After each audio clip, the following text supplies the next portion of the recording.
Hello everyone, welcome back to my channel. My name is Bushra Khan. आज की ये जो वीडियो है वो बहुत ही इंटरेस्टिंग होने वाली है क्योंकि आज हम डिस्कस करने वाले हैं पूरी फुटप्रिंट्स विदाउट फीट दो पार्ट्स में।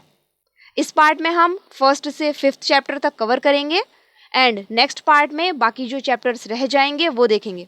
समझ लीजिए 1 घंटे से भी कम में हम ये पूरे 5 चैप्टर्स कवर करने वाले हैं। सो अगर आपको वीडियो पसंद आए तो प्लीज़ जाने से पहले हमारे चैनल को सब्सक्राइब ज़रूर करें। हमारा फर्स्ट चैप्टर है अ ट्रायम्फ ऑफ सर्जरी, जिसके ऑथर हैं जेम्स हीरियट।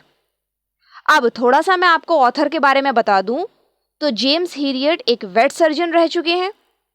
वेट सर्जन मीन्स जो जानवरों का इलाज करते हैं, बेसिकली एक एनिमल डॉक्टर। साथ ही साथ वो एक राइटर भी हैं। ये जो स्टोरी है अ ट्रायम्फ ऑफ सर्जरी, इसमें ऑथर ने अपनी लाइफ का एक एक्सपीरियंस शेयर किया है। आइए देखते हैं जल्दी से चैप्टर को। आप देखिए, चैप्टर की स्टार्टिंग होती है और ऑथर हमें बताते हैं कि वो एक बार कार से कहीं जा रहे थे और तभी वो अपनी कार रोकते हैं क्योंकि वो ट्रिकी को देखकर बहुत परेशान हो गए थे। अब ये ट्रिकी कौन है? ट्रिकी इज़ अ डॉग और वो स्ट्रीट में अपनी मिस्ट्रेस मिसेस पम्फ्रे के साथ जा रहा था वॉक पर। अब ऑथर उसे देखकर परेशान हो गए। रीज़न था कि ट्रिकी जो था वो बहुत ज़्यादा मोटा हो गया था।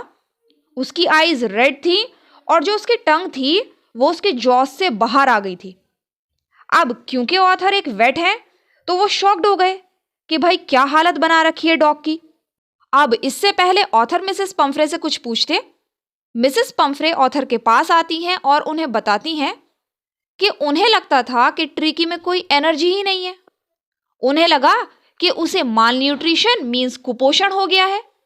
उन्होंने क्या किया, डॉग को खाने के साथ malt, cod liver oil, bowl of Horlicks देना शुरू कर दिया ताकि इसमें एनर्जी आ जाए। बट ऐसा नहीं हुआ। ऑथर मिसेस पम्फ्रे से पूछते हैं कि क्या उन्होंने ट्रिकी को मीठी चीज़ें देना बंद कर दी जैसा उन्होंने बताया था। मिसेस पम्फ्रे बोलती हैं कि ट्रिकी को क्रीम केक, चॉकलेट्स बहुत पसंद है और वो उसे मना नहीं कर पाती। अब ऑथर समझ गए कि ट्रिकी की एक ही प्रॉब्लम है और वो है उसका ग्रीड। वो कभी भी खाने को मना नहीं करता, कभी भी उसे खाना दो वो खाना शुरू कर देगा और यही रीज़न था कि ट्रिकी ह्यूजली फैट हो गया था। ऑथर मिसेस पम्फ्रे से पूछते हैं कि क्या वो ट्रिकी को एक्सरसाइज करा रही हैं। मिसेस पम्फ्रे मना कर देती हैं कि ये सिर्फ मेरे साथ वॉक पे जाता है, बाकी कुछ नहीं। अब ऑथर उन्हें सीरियसली एडवाइस करते हैं कि उन्हें ये सब खाना पीना बंद करना होगा और ट्रिकी को एक्सरसाइज करानी होगी, अदरवाइज वो बहुत ज़्यादा बीमार हो जाएगा।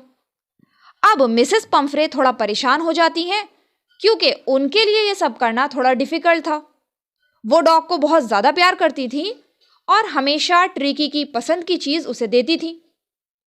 वो ऑथर से बोलती हैं कि वो ट्रिकी का ध्यान रखेंगी, उसे ज़्यादा ऑयली चीज़ या स्वीट्स नहीं देंगी। इसके बाद मिसेस पम्फ्रे चली जाती हैं। बट ऑथर को पता था कि मिसेस पम्फ्रे के लिए ये सब करना बहुत डिफ़िकल्ट है। वो जानते थे कि जल्दी ही उनके पास मिसेस पम्फ्रे की कॉल आने वाली है क्योंकि उन्हें ट्रिकी की हालत दिख गई थी और ऐसा ही हुआ। कुछ दिन बाद ऑथर के पास मिसेस पम्फ्रे की कॉल आई और उन्होंने ऑथर को बताया कि ट्रिकी ने खाना पीना बंद कर दिया है। वो अपनी फेवरेट डिशेस भी नहीं खा रहा, उसे वॉमिटिंग हो रही है और पूरे टाइम वो लेटा रहता है। अब ऑथर को समझ आ गया कि ट्रिकी की हालत बहुत ज़्यादा ख़राब है और उन्होंने प्लान किया कि ट्रिकी को बचाने का सिर्फ एक ही रास्ता है कि उसे घर से दूर रखना होगा क्योंकि घर में रहने से ही वो बीमार पड़ा है ओवर फीडिंग की वजह से। ऑथर मिसेस पम्फ्रे को सजेस्ट करते हैं कि डॉग को हॉस्पिटल में एडमिट करना होगा और मिसेस पम्फ्रे ये सुनकर बहुत परेशान हो जाती हैं, बट कोई और रास्ता ही नहीं था। अब ऑथर मिसेस पम्फ्रे के घर पहुंच गए ट्रिकी को लेने के लिए। इसके बाद मिसेस पम्फ्रे क्या करती हैं कि ट्रिकी का डे बेड, नाइट बेड दोनों अलग अलग हैं। डे बेड अलग है, उसका नाइट बेड अलग है। उसके favourite cushions, toys, rubber rings, उसका ब्रेकफास्ट, लंच और डिनर बोल ऑथर की कार में रखवा देती हैं। अब आप खुद इमेजिन कर सकते हैं कि डॉग की लाइफ कैसी होगी। इसके बाद ऑथर कार से ट्रिकी को हॉस्पिटल लेकर आए। मिसेस पम्फ्रे तो बहुत ज़्यादा दुखी थी और वो रो भी रही थी। जब ऑथर ट्रिकी को हॉस्पिटल लेकर आए तो वहाँ और भी बहुत सारे डॉग्स थे। वो क्या करते हैं, ट्रिकी को स्निफ करते हैं। डॉग्स की आदत होती है ना कि हर चीज़ को सूंघ के देखना, तो वो ट्रिकी को भी स्निफ करते हैं और बाद में उसे इग्नोर करके चले जाते हैं। इसके बाद ऑथर ट्रिकी पर 2 दिन तक नज़र रखते हैं कि वो क्या कर रहा है, क्या नहीं कर रहा, और 2 दिन तक सिर्फ पानी पीने को दिया उसे, खाने को कुछ भी नहीं दिया। End of the second day उसने अपने आसपास थोड़ा सा इंटरेस्ट दिखाना शुरू किया और थर्ड डे उसने और डॉग्स को देखकर आवाज़ें निकालना शुरू कर दी। उन्हें देखकर थोड़ा सा इंटरेस्ट दिखाया। मीन्स ट्रिकी में थोड़ी सी रिकवरी आ रही थी और अब ट्रिकी जो डॉग्स थे वहां पर उनके साथ रहने लगा और जो भी वो डॉग्स करते थे ट्रिकी भी वही करने का ट्राई करता था।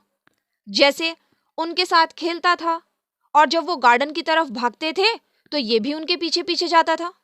और इस तरह धीरे धीरे ट्रिकी भी वो जो गैंग था डॉग्स का उनका पार्ट बन गया और जैसे बाकी डॉग्स खाने के लिए लड़ते थे वो भी लड़ता था। मीन्स अब वो हर चीज में एक्टिवली पार्टिसिपेट करने लगा।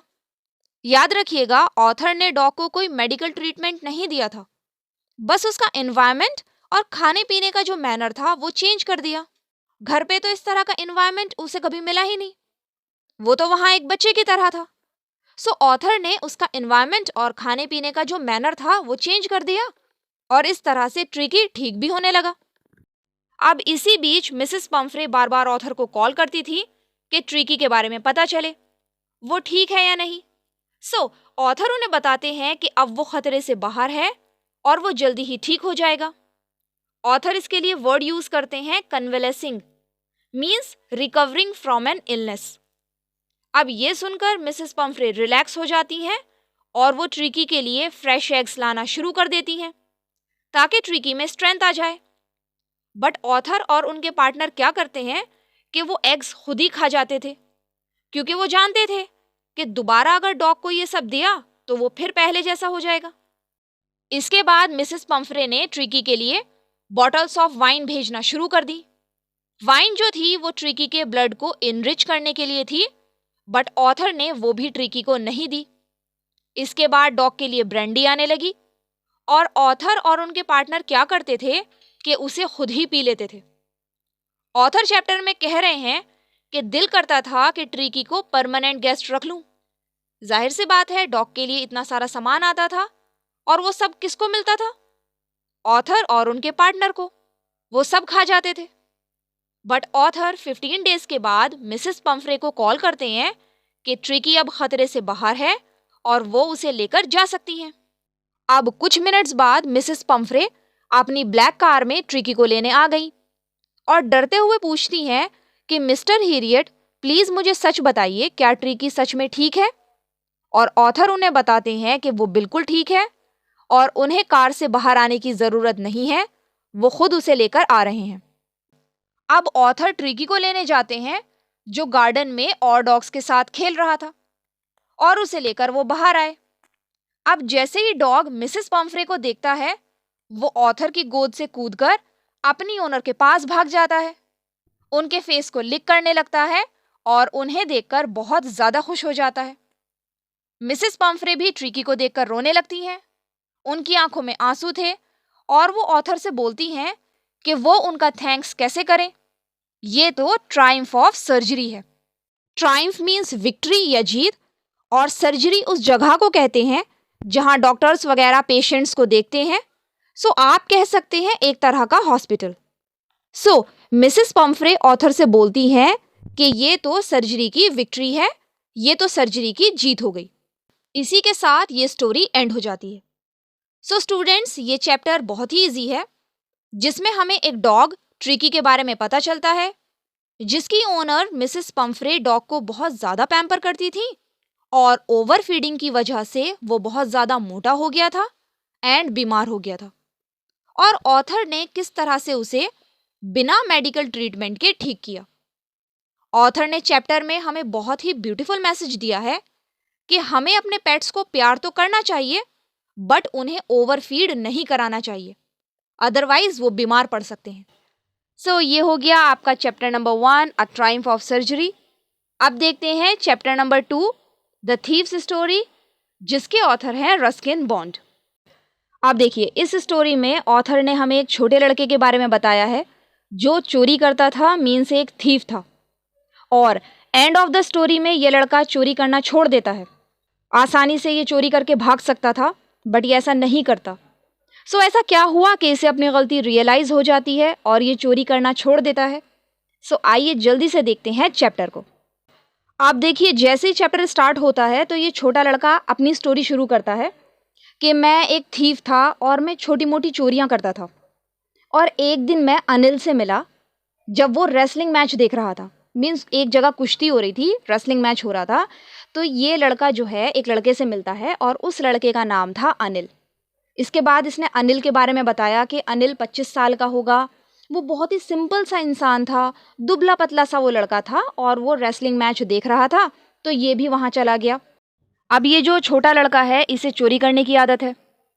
ये सोचता है कि क्यों ना नेक्स्ट टारगेट अपना अनिल को बनाया जाए, क्योंकि अनिल के पैसे चुराना आसान है, वो बहुत ही सिंपल सा लड़का है। और इसी इंटेंशन के साथ ये लड़का अनिल के पास जाता है और उससे बात करने का ट्राई करता है। अब इसने अनिल से बोला कि आप तो एक रेसलर लगते हो। इसने सोचा था कि अनिल से बातें की जाएं ताकि उसको लूटना आसान हो जाएगा। तो अनिल जो है उसको रिप्लाई करता है, आप भी रेसलर लगते हो। अब ये बात सुन के जो छोटा लड़का था ये थोड़ा सा परेशान हो गया, क्योंकि उस टाइम ये भी बहुत दुबला पतला सा था। इसके बाद अनिल इससे नाम पूछता है, तो ये बताता है कि मेरा नाम है हरी सिंह। ठीक है, हरी सिंह अपना नाम बताता है, झूठ बोल देता है मेरा नाम हरी सिंह है। इसका रियल नेम कुछ और था, बट ये अपना नाम बताता है हरी सिंह। ये लड़का क्या करता था कि हर महीने अपना नाम चेंज कर लेता था ताकि पुलिस से और जिनके यहाँ इसने पहले काम किया है वो इसे पकड़ ना लें। इसके बाद अनिल जाने लगा तो ये लड़का भी अनिल के पीछे पीछे चला गया और इसने अनिल से बोला कि मैं तुम्हारे लिए काम करना चाहता हूँ। तो अनिल इसे सिंपली बोल देता है कि देखो मैं तुम्हें पे नहीं कर सकता, मेरे पास इतने पैसे नहीं है कि मैं तुम्हें पे कर पाऊँ।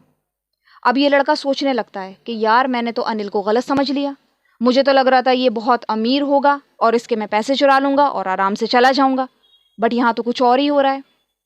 खैर, उसके बाद ये सोचता है और अनिल से बोलता है कि क्या वो उसे खाना खिला सकता है। मीन्स अगर वो उसे खाना खिला देगा तो वो उसके लिए काम कर देगा। तो अनिल उससे बोलता है कि अगर तुम खाना बना दोगे तो मैं तुम्हें खाना खिला दूंगा, मतलब अगर तुम खाना बना दोगे मेरे लिए तो मैं तुम्हें फीड करा दूंगा। ये लड़का झूठ बोल देता है कि हाँ उसे खाना बनाना आता है।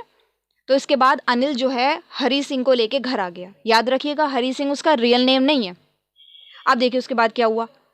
अब ये लड़का हमें अनिल के बारे में बताता है कि अनिल बहुत ही सिंपल है और क्योंकि उसे कुकिंग तो आती नहीं थी, जब खाना बना जाहिर सी बात है खाना ख़राब बना, और वो इतना ख़राब खाना बना कि अनिल ने उसे स्ट्रे डॉग को दे दिया। बट उसको डांटा नहीं, हरी सिंह को उसने कुछ नहीं बोला, ना उसे डांटा। और अनिल ने हरी सिंह से बोला चलो कोई बात नहीं, जैसा बना बना, कोई बात नहीं, मैं तुम्हें खाना बनाना सिखा दूंगा। अब आप देख सकते हैं कि अनिल कितना काइंड पर्सन है। हरी सिंह ने उससे झूठ बोला था बट फिर भी अनिल ने उसे कुछ नहीं कहा। अब ये लड़का बताता है कि अनिल ने उसे नाम लिखना सिखाया और उससे बोला कि वो उसे सेंटेंसेस लिखना सिखा देगा, नंबर्स को ऐड करना सिखा देगा। मीन्स अनिल ने इसे एजुकेशन देना स्टार्ट कर दी और इसी वजह से इस लड़के को अनिल के साथ बहुत अच्छा लगता था, इसको मज़ा आता था अनिल के साथ रहते हुए। इसके बाद ये बताता है कि इसका रोज़ का काम था मार्केट में जाना। मार्केट से ये सामान लेके आता था और रोज़ 1 या 2 रुपए सामान में से ये बचा लेता था। मे बी अनिल को सब पता था, बट अनिल ने कभी इसे डांटा नहीं। पता सब था अनिल को, लेकिन अनिल ने कभी कुछ नहीं कहा इसे। अब अनिल के बारे में देखिए कि अनिल क्या करता था। अनिल जो था वो मैगजीन्स के लिए लिखता था और इसी तरह से उसको पैसे मिलते थे। मीन्स राइटर था अनिल, बुक्स वगैरह भी वो लिखता था, राइटर था वो। अब एक शाम क्या होता है कि अनिल घर आता है और उसके पास एक नोटों का एक छोटा सा बंडल था। ठीक है, वो हरी सिंह को आके बताता है कि मैंने अभी एक बुक बेची है एक पब्लिशर को और उसी से मुझे पैसे मिले हैं। अब ये लड़का सोचता है कि वो यहाँ क्यों आया है। अब हरी सिंह का दिमाग जो है वो चलने लगता है कि भाई मेरे सामने तो पैसे हैं, अब तो मुझे चुराने चाहिए ये पैसे और निकलना चाहिए यहाँ से। तो ये अपने आप को समझाने लगता है कि अब मुझे जो जिस काम के लिए मैं आया हूँ वो काम मुझे कर देना चाहिए। इतने दिनों से मैं काम कर रहा हूँ अनिल के पास, अनिल मुझे पे तो करता नहीं है, और अगर मैं पैसे नहीं चुराऊंगा तो अनिल क्या करेगा, अपने फ्रेंड्स में इन पैसों को वेस्ट कर देगा, अपने फ्रेंड्स में उड़ा देगा ये सारे पैसे। तो ये अपने आप को समझाने लगता है कि अब बेस्ट मौका है मेरे पास, सबसे अच्छा मौका आया है अनिल के पैसे चुराने का और यहाँ से निकलने का। बट कहीं ना कहीं उसे लगता था कि अनिल जो है वो इतना ज़्यादा ट्रस्ट करता है उसे। अनिल चाहता था वो छुपा के ला सकता था पैसे, बट अनिल था ही इतना ज़्यादा सिंपल पर्सन, उसने आते ही हरी सिंह को सारी बात बता दी। और फिर ये सोचता है कि अगर जब अनिल को ये सब बातें पता लगेंगी कि मैंने पैसे चुराए हैं तो उसको कितना बुरा लगेगा, उसका ट्रस्ट टूट जाएगा। बट ये सब उसके दिमाग में चल रहा था एंड एट लास्ट वो डिसाइड करता है कि वो पैसे चुराएगा और यहाँ से निकल जाएगा। अब ये जो लड़का था वो बालकनी में सोता था, हरी सिंह जो था वो बालकनी में सोता था और अनिल जो है वो अंदर रूम में सो रहा है। अब ये क्या करता है, चुपचाप बालकनी से अंदर रूम में आता है और जो अनिल सो रहा था नीचे ज़मीन पे और मैट्रेस के नीचे, पिलो के नीचे उसने पैसे रख रखे थे, तो इसने क्या किया, चुपचाप बड़े आराम से अपना हाथ जो है अंदर स्लाइड किया और चुपचाप जो नोट्स थे वो निकाल लिए। और अब ये डिसाइड करता है कि ये 10:30 बजे वाली लखनऊ एक्सप्रेस से यहाँ से दूर चला जाएगा और सुकून की लाइफ जिएगा। अब इसने पैसे निकाले और ये रूम से चला गया और बाहर आकर इसने पैसे जो है वो गिने तो 600 रुपीज़ थे, 50-50 के नोट्स थे, 600 रुपीज़ थे। और ये सोचने लगा, बहुत खुश हुआ, यार मज़ा आ गया, अब तो मैं बहुत बढ़िया ऐश की कटेगी मेरी लाइफ, बहुत अच्छी सी। अब ये सब सोचकर इसके दिमाग में था ना कि 10:30 बजे वाली लखनऊ एक्सप्रेस से ये चला जाएगा, तो ये जल्दी से प्लेटफॉर्म पे आ गया बिना टिकट लिए। ये बताता है कि टिकट तो मैंने कभी लिया ही नहीं था लाइफ में, ठीक है। तो ये बिना टिकट लिए प्लेटफॉर्म पे आ गया। अब ट्रेन जो थी वो थोड़ा थोड़ा चलने लगी, धीरे धीरे स्लोली स्लोली वो चलने लगी। ये लड़का अगर चाहता तो कूद कर ट्रेन में जा सकता था, बट पता नहीं क्यों ये रुक गया, ये गया नहीं और वहीं प्लेटफॉर्म पे खड़ा रह गया और लखनऊ एक्सप्रेस जो थी वो चली गई। अब जब ट्रेन चली गई तो ये प्लेटफॉर्म पे रह गया अकेला और अब इसकी समझ में नहीं आ रहा है, भाई मैं कहाँ जाऊँ, रात इतनी हो रही है, कहाँ जाएगा, उसका तो कोई फ्रेंड ही नहीं है। एक ही फ्रेंड है जिसे वो जानता था, वो है अनिल, जिसके उसने पैसे चुराए हैं। इसके बाद ये स्टेशन से निकला और मार्केट की तरफ आ गया। अब ये बताता है कि लोग ना अलग अलग तरीके से रिएक्ट करते हैं जब उन्हें पता चलता है कि उनके पैसे किसी ने चुरा लिए। जैसे जो लालची होता है वो क्या करता है, उसे डर लगता है, अरे मेरे पैसे चुर गए, किसी ने मेरे पैसे चुरा लिए, तो उसे डर लगने लगता है। जो अमीर होता है उसे आता है गुस्सा, और जो गरीब होता है वो एक्सेप्ट कर लेता है कि चलो जो मेरे नसीब में था वो हो गया, जो किस्मत में था वो हो गया। सो ये बताता है कि इस तरह से लोग रिएक्ट करते हैं जब उन्हें पता चलता है कि उनके पैसे किसी ने चुरा लिए। सो ये ना अपना एक्सपीरियंस शेयर कर रहा है यहाँ पर। जाहिर सी बात है इसने और लोगों को भी लूटा था, बट ये बताता है कि अनिल किसी भी तरह रिएक्ट नहीं करेगा, वो बिल्कुल सैड हो जाएगा। सैड इसलिए नहीं कि मैंने उसके पैसे चुराए हैं, सैड इसलिए होगा कि अनिल का जो ट्रस्ट था ना वो टूट जाएगा, वो किसी पे ट्रस्ट नहीं करेगा।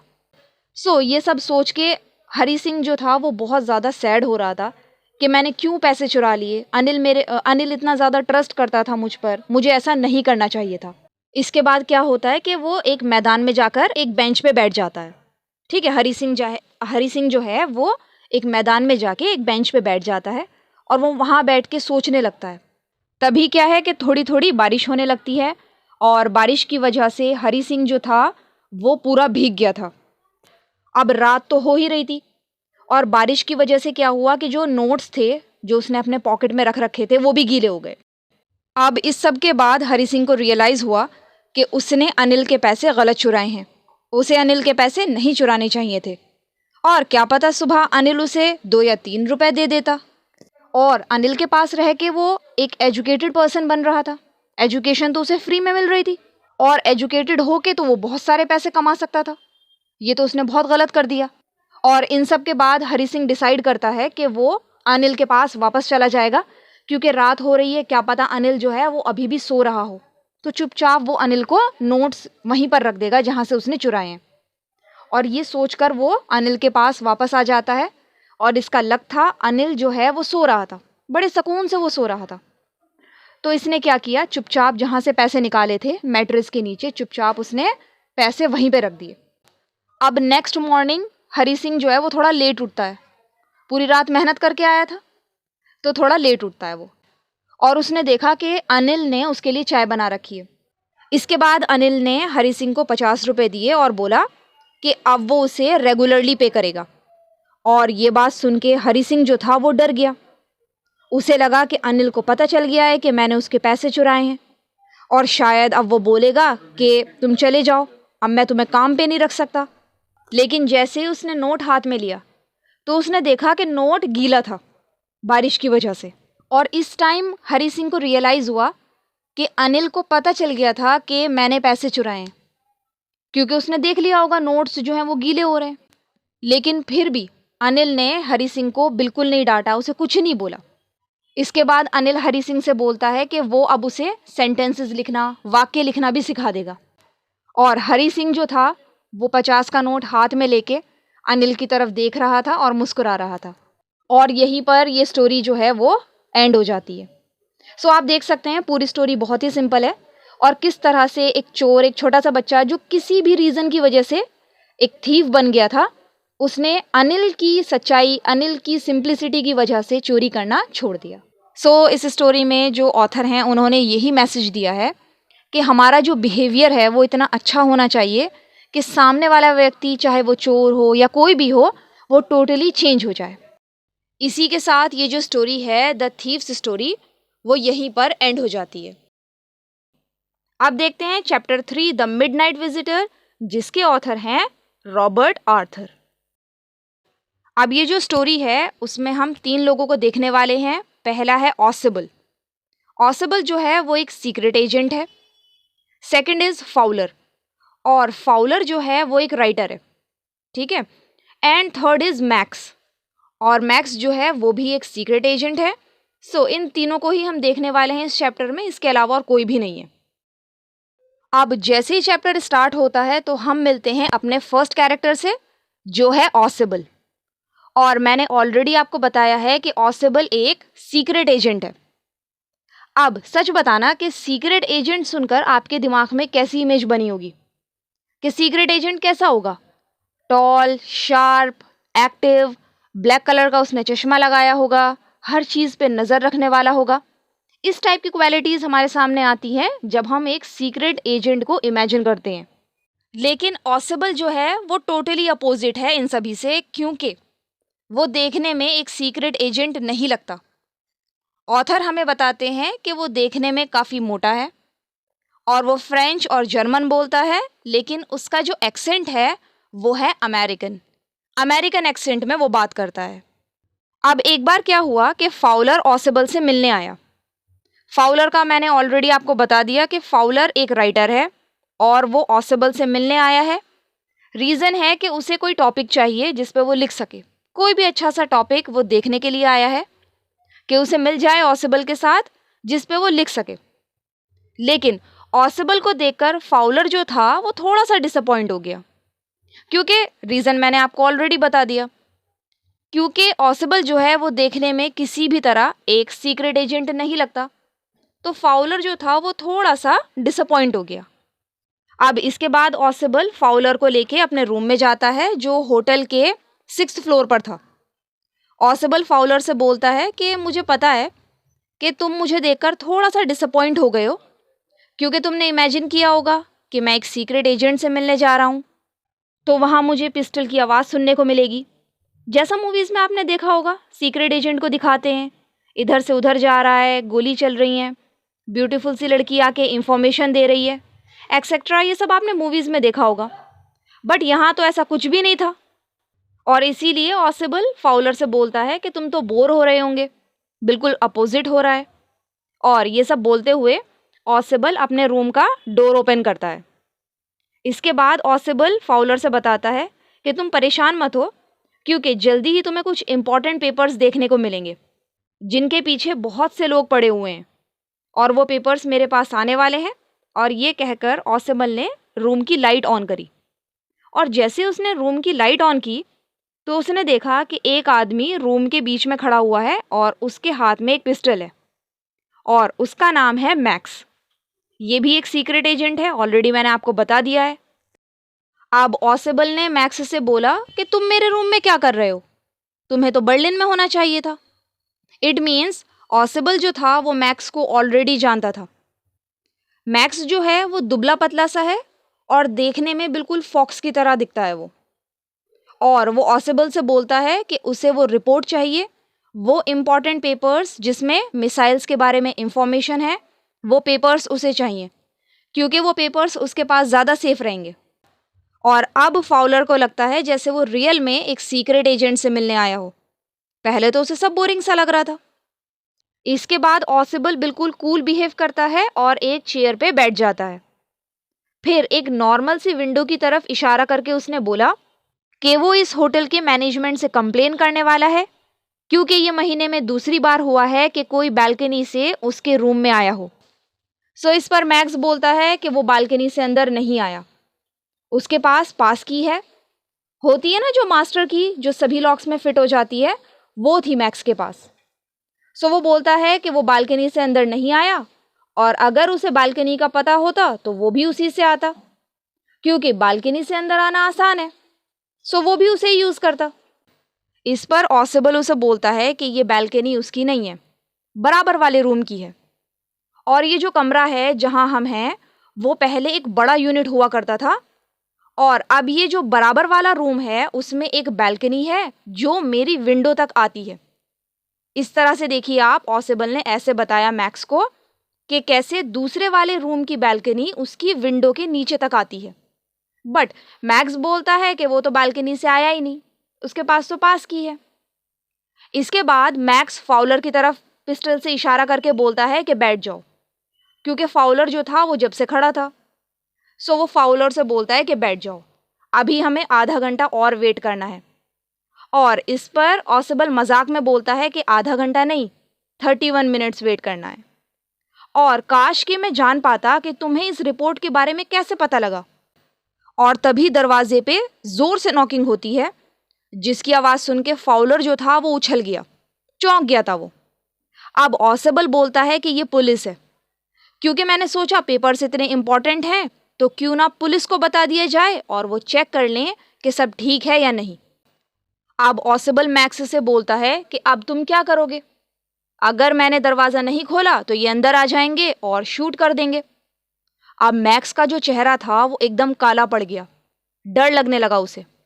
और तभी उसे ऑसेबल की बात याद आई, बालकनी वाली। और उसने ऑसेबल से बोला कि मैं बालकनी पर वेट कर रहा हूँ, जल्दी से इन्हें भेजो और ज़रा सी चालाकी की तो गोली मार दूंगा। मूवीज़ में देखा होगा ना आपने, विलेन बोलता है ज़रा सी गड़बड़ करी या पुलिस को बताया तो तुम्हारी माँ को गोली मार दूंगा, ये वो। वैसे ही मैक्स ने बोला। अब मैक्स क्या करता है कि पिस्टल ऑसेबल और फाउलर की तरफ करके बालकनी की तरफ जाने लगता है और एक हाथ से विंडो का फ्रेम पकड़कर अपना एक लेग विंडो से बाहर कर लेता है। रात बहुत हो रही थी, बाहर का कुछ भी दिखाई नहीं दे रहा था, बहुत अंधेरा था। तो वो ध्यान से बालकनी पर कूद जाता है और जैसे वो बालकनी पर कूदा तो तेज से चीखने की आवाज़ आई। इसके बाद दरवाज़ा ओपन हुआ और दरवाजे पर वेटर था। उसके पास एक ट्रे थी, ट्रे में एक बॉटल, 2 ग्लासेस थे। उसने वो दोनों टेबल पे रखे, बॉटल ओपन की और चला गया। अब फाउलर घबरा रहा है और उसने ऑसेबल से बोला पुलिस नहीं थी। सो ऑसेबल ने बोला पुलिस पुलिस क्यों आएगी, कोई पुलिस नहीं थी। फिर फाउलर बोलता है और वो जो आदमी जो बालकनी पे है उसका क्या होगा। सो यहाँ ऑसेबल बोलता है कि वो वापस नहीं आएगा क्योंकि मेरे दोस्त वहाँ कोई बालकनी है ही नहीं। इसका मतलब ऑसेबल ने मैक्स को बेवकूफ़ बनाया और उसे बालकनी के बारे में इतनी अच्छी तरह से बताया कि मैक्स को पूरा यकीन हो गया कि उस नॉर्मल से विंडो के नीचे बालकनी है। और क्या हुआ, वो कूद गया वहाँ पर और उसकी डेथ हो गई। जो ऑथर हैं रॉबर्ट आर्थर, वो हमें यही बताते हैं कि हर जगह लुक्स मैटर नहीं करते। ऑसेबल जो था वो कहीं से भी देखने में एक सीक्रेट एजेंट नहीं लगता था, बट अपने काम में बहुत परफेक्ट था। हमें अपने काम में परफेक्ट होना चाहिए, लुक्स इतने ज़्यादा मैटर नहीं करते। और इसके बाद फाउलर, जो ऑसेबल को पहली बार देखकर डिसअपॉइंट हो गया था, वो एंड में उससे बहुत ज़्यादा इम्प्रेस हो गया और यहीं पर ये स्टोरी एंड हो जाती है। सो देखिए, ये हो गए हमारे 3 चैप्टर्स। अब देखते हैं chapter 4, a question of trust, जिसके ऑथर हैं विक्टर कैनिंग। सो अगर वीडियो पसंद आए तो प्लीज़ जाने से पहले हमारे चैनल को सब्सक्राइब ज़रूर करें। A question of trust. अब देखिए, जैसे ही स्टोरी स्टार्ट होती है तो हम मिलते हैं अपने मेन कैरेक्टर से, जिसका नाम है हॉरेस डेनबी। हॉरेस एक अच्छे ईमानदार नागरिक हैं और वो लगभग 50 ईयर्स के हैं। उनकी एज है 50 ईयर्स और वो अनमैरिड है। उनका एक हाउसकीपर भी है जो उनकी हेल्थ का ध्यान रखता है and he is very happy. बस उन्हें समर्स में हे फीवर हो जाता है, नज़ला ज़ुकाम, छींकें आती हैं ड्यूरिंग समर्स। अदरवाइज उनकी लाइफ एकदम मस्त चल रही है। आप देखिए, हॉरेस जो हैं वो ताले बनाते हैं, लॉक्स का बिजनेस है उनका, और इसके लिए उन्होंने 2 हेल्पर्स भी रखे हुए हैं। बट मैं आपको बता दूं कि हॉरेस को चोरी करने की आदत है। 15 साल पहले वो एक प्रिजन की लाइब्रेरी में जेल काट चुके हैं और यहीं से उन्हें रेयर एंड एक्सपेंसिव बुक्स पढ़ने की आदत लग गई थी। हर साल वो बड़े ध्यान से अपनी चोरी की प्लानिंग करते हैं एंड देन इतना चुरा लेते हैं कि साल का खर्च आराम से चल सके और वो न्यू बुक्स भी खरीद सके। अब हॉरेस एक न्यू घर में चोरी करने की प्लानिंग कर रहे हैं और वो घर है शॉटओवर ग्रेंज में। ये जगह का नाम है शॉटओवर ग्रेंज। सो यहाँ एक घर है एंड हॉरेस कर रहे हैं 2 हफ्तों से पूरी स्टडी इस घर की, ताकि चोरी जो है वो सक्सेसफुल हो। और यहाँ जो फैमिली रहती है वो लंदन गई हुई है और घर पर 2 सर्वेंट्स हैं और वो भी आज मूवी देखने जा रहे हैं। सो हॉरेस के पास एक अच्छा मौका है चोरी करने का। अब जब घर के सर्वेंट्स चले गए मूवी देखने के लिए, सो हॉरेस गार्डन वॉल्स से अपने टूल्स वगैरह लेकर घर में एंटर करता है। अब देखिए, ये जो घर है यहाँ पर कम से कम 15,000 पॉन्ड्स की ज्वेलरी रखी हुई है और हॉरेस के लिए ये 1 साल के लिए काफ़ी है। अब ये जुलाई का टाइम पीरियड है, ऑटम आने वाला है और साथ ही साथ 3 न्यू इंटरेस्टिंग बुक्स भी मार्केट में आने वाली हैं। सो हॉरेस ने सोचा कि अगर ये चोरी सक्सेसफुल रही सो वो 1 साल मज़े में रहेगा और ये जो 3 बुक्स हैं वो भी खरीद लेगा। अब हॉरेस ने देख लिया था कि हाउसकीपर ने कीज जो थी वो किचन डोर के बाहर हुक पर टंगाई थी, तो उसने ग्लव्स पहने, कीज उठाई और डोर ओपन किया। अब जैसे ही हॉरेस घर में घुसा तो किचन में एक छोटा सा डॉग लेटा हुआ था। बट हॉरेस ने डॉग को नाम लेके बुलाया, शेरी कहकर उसे बुलाया, तो डॉग जो था वो शांत हो गया। हॉरेस बताते हैं कि डॉग्स को शांत करने के लिए सबसे बेस्ट है कि उन्हें उनके नाम से बुलाओ और थोड़ा सा प्यार दिखाओ तो वो कुछ नहीं करते। और जैसे ही उसने डॉग को नाम से बुलाया तो डॉग जो था वो बिल्कुल शांत हो गया, उसने कुछ भी नहीं किया। अब देखिए, जो सेफ थी वो थी ड्राइंग रूम में एक ओल्ड पेंटिंग के पीछे। सो हॉरेस वहाँ जाने लगा और वो थोड़ी देर के लिए सोचता है कि शायद उसे बुक्स की जगह पेंटिंग्स कलेक्ट करनी चाहिए थी, बट पेंटिंग के लिए जगह ज़्यादा चाहिए। सो वो सोचता है चलो कोई बात नहीं, बुक्स भी ठीक है। अब वो ड्राइंग रूम में गया तो टेबल पर कुछ फ्लावर्स रखे थे जिनकी स्मेल से उसे छींकें आने लगी, हे फीवर था ना उसे। अब हॉरेस ने ध्यान से सेफ को खोलने के लिए अपने टूल्स वगैरह निकाले और उसके पास पूरे 4 घंटे थे सेफ को खोलने के लिए, क्योंकि मैंने ऑलरेडी बताया ना आपको, सर्वेंट्स मूवी देखने गए हैं तो वो 4 घंटे बाद वापस आने वाले हैं। तो हॉरेस के पास हैं पूरे 4 घंटे सेफ को खोलने के लिए। अब देखिए, वैसे तो सेफ खोलना कोई मुश्किल काम नहीं था क्योंकि हॉरेस का तो खुद का लॉक्स का बिजनेस है। सो उसके लिए तो कोई बड़ी बात नहीं थी। उसने क्या किया, अलार्म जो था उसकी वायर्स हॉल में जाकर कट कर दी एंड देन वो सेफ खोलने के लिए ड्राइंग रूम में आ गया। और जब वो वापस आया तो उसे फिर छींकें आई फ्लावर्स की वजह से, और तभी उसे एक आवाज़ आई कि ये कोल्ड है या हे फीवर। सो हॉरेस बिना सोचे बोलता है हे फीवर। वो अपने काम में इतना ज़्यादा बिजी हो गया था कि उसे पता ही नहीं चला कि उसके पीछे कोई आ गया है। पीछे से फिर आवाज़ आती है कि तुम इसका इलाज कर सकते हो अगर तुम्हें पता चल जाए कि किस प्लांट की वजह से तुम्हें ये डिजीज़ हुई है। और अगर मेरी मानो तो तुम्हें डॉक्टर के पास जाना चाहिए। और तभी हॉरेस देखता है कि उसके पीछे एक लेडी खड़ी हुई है। शी इज़ यंग, ब्यूटीफुल और उसने रेड ड्रेस पहन रखी है। इसके बाद उस लेडी ने बोला कि मैं 1 मंथ के लिए बाहर गई हुई थी और अच्छा हुआ कि मैं टाइम पे आ गई, बट मैंने एक्सपेक्ट नहीं किया था कि मुझे यहाँ एक चोर देखने को मिलेगा। अब हॉरेस सोचता है कि अगर मैं इस लेडी से अच्छे से बात करूं तो शायद वो मुझे जाने दे। तो वो बोलता है कि उसने भी एक्सपेक्ट नहीं किया था कि उसको यहाँ घर का कोई मेंबर मिलेगा। सो वो लेडी बोलती है कि हाँ मैं जानती हूँ मुझसे मिलकर तुम्हें प्रॉब्लम हुई है, बट अब तुम क्या करोगे? तो हॉरेस बोलता है कि मैं तो भागने की सोच रहा था।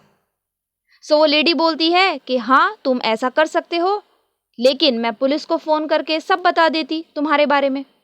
तो हॉरेस कहता है कि ऑफ कोर्स वो टेलीफोन वायर्स कट करके जाता और वो स्माइल करने लगता है।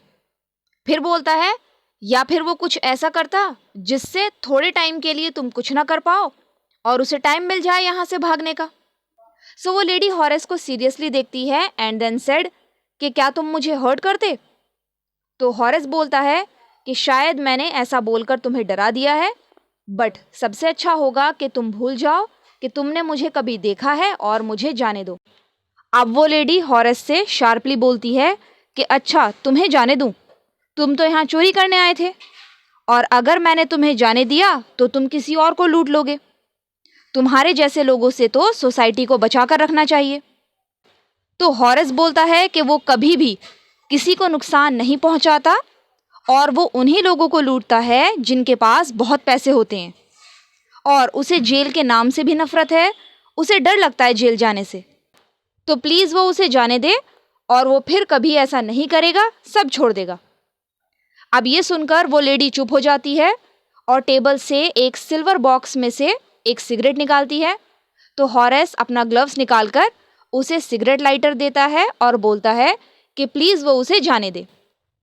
अब वो लेडी कहती है कि ठीक है, लेकिन उसे उसके लिए एक काम करना होगा। वो बताती है कि लंदन जाने से पहले मैंने अपने हस्बैंड से प्रॉमिस किया था कि मैं अपनी सारी ज्वेलरी बैंक में रख दूंगी, बट मैंने उन्हें सेफ में ही छोड़ दिया और मैं आज रात की पार्टी में उन्हें पहनना चाहती हूँ और इसलिए ही मैं उन्हें लेने आई हूँ।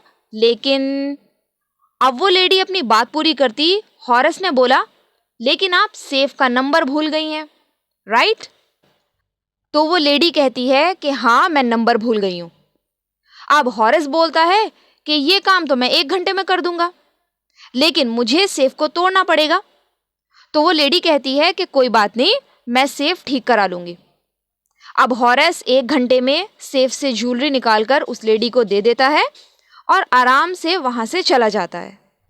अब हॉरेस ने उस लेडी से प्रॉमिस किया था कि वो कभी भी चोरी नहीं करेगा, तो वो 2 दिन तक उस प्रॉमिस को पूरा करता है। बट थर्ड डे उसे फिर बुक्स का ख्याल आता है और वो किसी और सेफ में चोरी करने की सोचता है, लेकिन उसे ये चांस नहीं मिल पाता क्योंकि दोपहर में एक पुलिस वाला उसे अरेस्ट कर लेता है कि उसने शॉर्टओवर ग्रेंज में चोरी की है और उसके फिंगरप्रिंट्स पूरे घर में थे। अब हॉरेस एकदम शॉक्ड हो गया और जब उसने सबको बताया कि उस घर की ओनर ने ही उसे सेफ खोलने के लिए कहा था, तो किसी ने इस बात पर विश्वास नहीं किया क्योंकि इस घर की जो ओनर थी वो एक बूढ़ी औरत थी और उसने सबको बताया कि ऐसा कुछ नहीं हुआ था, मैंने इसे नहीं बुलाया था सेफ ओपन करने के लिए।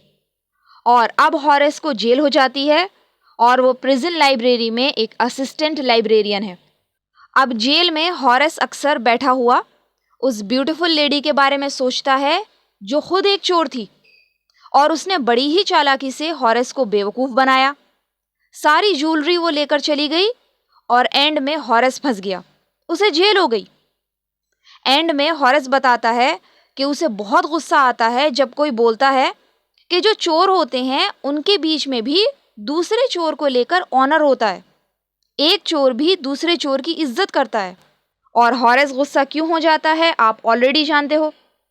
वो लेडी खुद एक चोर थी, लेकिन उसने हॉरेस से चोरी करवाई, सारी ज्वेलरी ले ली और बेचारा हॉरेस जो था वो फंस गया।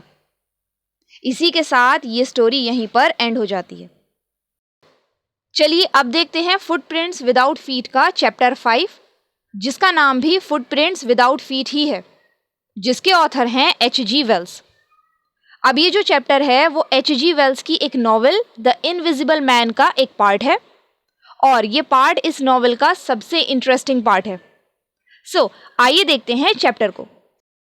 अब देखिए, जैसे ही चैप्टर स्टार्ट होता है तो हम देखते हैं दो लड़कों को जो बहुत ज़्यादा सरप्राइज थे, क्योंकि उन्होंने कीचड़ में भरे फुटप्रिंट्स देखे थे।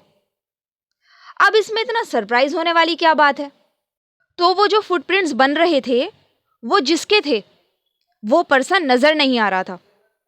अब ये दोनों सोचते हैं कि कोई लंदन में नंगे पैर क्यों घूम रहा है और दिखाई क्यों नहीं दे रहा, वो है कौन? और तभी एक न्यू फुटप्रिंट उन्हें नजर आता है, और उसके बाद एक और ये जो फुटप्रिंट्स थे वो एक गली की तरफ जाने लगे। अब ये दोनों लड़के बहुत हैरान हो गए, बहुत ज़्यादा सरप्राइज हो गए उन फुटप्रिंट्स को देखकर, और उनका पीछा करने लगे। तो वो जो फुटप्रिंट्स थे वो धीरे धीरे ख़त्म हो गए। अब ये दोनों लड़के बहुत कंफ्यूज हो गए कि ये पैरों के निशान थे किसके। सो ऑथर हमें बताते हैं कि वो फुटप्रिंट्स एक साइंटिस्ट ग्रिफिन के थे, जिसने कई सारे एक्सपेरिमेंट्स किए थे ये प्रूव करने के लिए कि ह्यूमन बॉडी जो है वो इनविजिबल हो सकती है। जिसके बाद उसने कुछ ड्रग्स निगल लिए, एंड देन उसकी बॉडी बिल्कुल एक ग्लास की तरह ट्रांसपेरेंट हो गई और वो इनविजिबल हो गया। अब देखिए, ग्रिफिन जो था वो एक ब्रिलियंट साइंटिस्ट था, लेकिन एक लॉलेस पर्सन भी था। कानून को वो बिल्कुल नहीं मानता था, क्योंकि उसने एक दिन अपने मकान मालिक के घर में आग लगा दी थी। कोई बहस हो गई होगी दोनों में, और भाई साहब ने घर में ही आग लगा दी और वहां से चुपचाप निकल गया, और कोई उसे देख ना ले इसके लिए उसने अपने क्लोथ्स रिमूव कर दिए। इनविजिबल तो था ही वो। तो वो लंदन में घूम रहा है बिना कपड़ों के, बिना घर के, ना पैसे हैं उसके पास। इसके बाद उसके पैर में कीचड़ लग गई, और जिसकी वजह से वो फुटप्रिंट्स जो थे वो बनने लगे। उन फुटप्रिंट्स को दो लड़कों ने नोटिस कर लिया, और वो दोनों ग्रिफिन का पीछा करने लगे ये देखने के लिए कि फुटप्रिंट्स कैसे बन रहे हैं। सो आई होप यहाँ तक आपको क्लियर हो गया होगा कि ग्रिफिन कौन था, वो इनविजिबल कैसे हुआ, और वो दो लड़के उसका पीछा क्यों करने लगे। अब आगे देखिए, तो ग्रिफिन जो था वो आसानी से उन लड़कों से बच गया, क्योंकि वो इनविजिबल था। पैरों के निशान ही तो वो लड़के देख पाए। अब ग्रिफिन उन लड़कों से तो बच गया, लेकिन उसे बहुत प्रॉब्लम हो रही थी, क्योंकि ये जो टाइम है वो विंटर्स का है, सर्दी बहुत हो रही है, और ऑलरेडी मैंने आपको बताया है कि ग्रिफिन को इनविजिबल होने के लिए सारे कपड़े रिमूव करने पड़ते थे। सो अब वो क्या करता है कि लंदन के एक स्टोर में चला जाता है। अब जब स्टोर बंद हुआ तो ग्रिफिन ने कपड़े पहने, क्योंकि उसे सर्दी लग रही थी। तो उसने फटाफट शूज़, ओवरकोट, एक बड़ा सा हैट पहन लिया, और अब वो फुली ड्रेस्ड था, और कपड़ों की वजह से वो दिखने भी लगा था। अब उसे भूख लगी थी, तो उसने वहाँ खाना खाया, एंड देन वो वहीं सो गया। अब सुबह ये सोकर उठा लेट, ये लेट सोकर उठा, और जो स्टोर में काम करने वाले थे वो आ गए, तो वहाँ से ये निकलकर भागने लगा। लेकिन स्टोर के लोगों ने इसका पीछा किया, और उनसे बचने के लिए इसे दोबारा कपड़े रिमूव करने पड़े। अब सर्दी बहुत हो रही है तो उसे कपड़े तो पहनने ही पड़ेंगे। सो ये क्या करता है, एक एरिया है ड्यूरी लेन, वहाँ चला जाता है। यहाँ बहुत से थिएटर थे, मीन्स ये एक सेंटर था थिएटर्स का, जहाँ नाटक वगैरह होते हैं। तो ये यहाँ चला जाता है, और यहाँ इसने एक शॉप से अपने पूरे फेस पर बैंडेजेस बांध ली, ब्लैक कलर का चश्मा पहन लिया, एक फॉल्स नोज मीन्स एक नकली नाक लगा ली, साइड विस्कर्स लगाई, और एक बड़ा सा हेड पहन लिया। और वहाँ के एक शॉपकीपर को इसने पीछे से अटैक किया और उसके सारे पैसे लूट लिए। इसके बाद ग्रिफिन यहाँ से ट्रेन पकड़कर एक विलेज में चला जाता है जिसका नाम है इपिंग, और यहाँ के एक इन मीन्स एक गेस्ट हाउस में 2 रूम्स बुक करता है। यहाँ की जो ओनर थी वो थी मिसेस हॉल, और मिसेस हॉल जो थी वो काफ़ी फ्रेंडली उससे बिहेव करती हैं, रीज़न था कि विंटर्स में गेस्ट बहुत कम आते थे उनके गेस्ट हाउस में, तो वो बहुत फ्रेंडली उससे बिहेव करती हैं। अब ग्रिफिन मिसेस हॉल को बताता है कि उसे डिस्टरबेंस बिल्कुल भी पसंद नहीं है और वो अकेला शांति से रहना चाहता है। किसी एक्सीडेंट की वजह से उसका फेस जो है वो खराब हो गया है और इसीलिए उसने पट्टियां बांध रखी हैं। अब मिसेस हॉल ना तो ग्रिफिन की अपीयरेंस पे इतना ध्यान देती, ना ये देखती कि उसका बिहेवियर कितना अजीब है, क्योंकि ग्रिफिन ने मिसेस हॉल को एडवांस पे किया था, तो उन्हें सिर्फ अपने पैसों से मतलब था। बट जो पैसे ग्रिफिन ने चुराए थे वो कुछ दिन में ख़त्म हो गए, तो वो मिसेस हॉल से बोल देता है कि उसका एक चेक आने वाला है और फिर वो उन्हें पे कर देगा। अब कुछ टाइम बाद एक अजीब सी चीज़ हुई। एक क्लर्जीमैन था, मीन्स जो चर्च में काम करते हैं, वो उनके घर में चोरी हो जाती है। सुबह सुबह क्लर्जीमैन और उनकी वाइफ को कुछ आवाज़ें आती हैं जैसे कोई ड्रॉर से पैसे निकाल रहा हो, तो वो दोनों उठ जाते हैं। बट जब वो चेक करते हैं तो उन्हें वहाँ कोई नहीं दिखता। जिस डेस्क के ड्रॉर में पैसे रखे थे वो गायब थे। अब जो क्लर्जीमैन था वो पूरे दिन बोलता रहा कि बड़ी अजीब बात है, क्योंकि उसे कोई दिखा ही नहीं और पैसे गायब हो गए। बट उससे भी ज़्यादा अजीब बात अब मिसेस हॉल के यहाँ होने वाली थी। मिसेस हॉल और उनके हस्बैंड उस सुबह जल्दी उठ गए थे और उन्होंने देखा कि ग्रिफिन के रूम का डोर खुला हुआ है। वैसे तो वो हमेशा बंद ही रखता था। सो दोनों ने सोचा, लाओ देखते हैं रूम में क्या हो रहा है। और दोनों देखते हैं कि जो कपड़े और बैंडेजेस ग्रिफिन पहनता था वो रूम में फैले पड़े हैं।